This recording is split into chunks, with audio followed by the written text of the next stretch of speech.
The Book of John, chapter 2.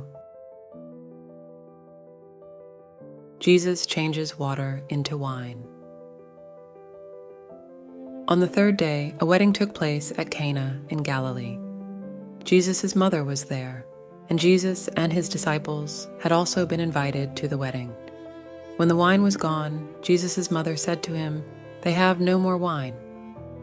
"Woman, why do you involve me?" Jesus replied. "My hour has not yet come." His mother said to the servants, "Do whatever he tells you." Nearby stood 6 stone water jars, the kind used by the Jews for ceremonial washing, each holding from 20 to 30 gallons. Jesus said to the servants, "Fill the jars with water." So they filled them to the brim. Then he told them, "Now draw some out and take it to the master of the banquet." They did so, and the master of the banquet tasted the water that had been turned into wine.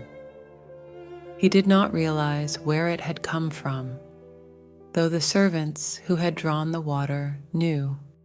Then he called the bridegroom aside and said, "Everyone brings out the choice wine first, and then the cheaper wine after the guests have had too much to drink. But you have saved the best till now." What Jesus did here in Cana of Galilee was the first of the signs through which he revealed his glory, and his disciples believed in him. After this, he went down to Capernaum with his mother and brothers and his disciples. There they stayed for a few days. Jesus clears the temple courts. When it was almost time for the Jewish Passover, Jesus went up to Jerusalem. In the temple courts, he found people selling cattle, sheep, and doves, and others sitting at tables exchanging money. So he made a whip out of cords and drove all from the temple courts, both sheep and cattle. He scattered the coins of the money changers and overturned their tables. To those who sold doves, he said, "Get these out of here. Stop turning my Father's house into a market." His disciples remembered that it is written, "Zeal for your house will consume me." The Jews then responded to him, "What sign can you show us to prove your authority to do all this?"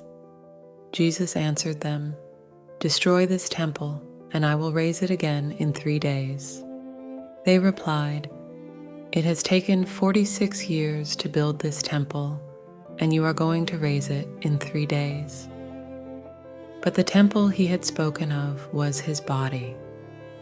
After he was raised from the dead, his disciples recalled what he had said. Then they believed the scripture and the words that Jesus had spoken. Now, while he was in Jerusalem at the Passover festival, many people saw the signs he was performing and believed in his name. But Jesus would not entrust himself to them, for he knew all people. He did not need any testimony about mankind, for he knew what was in each person,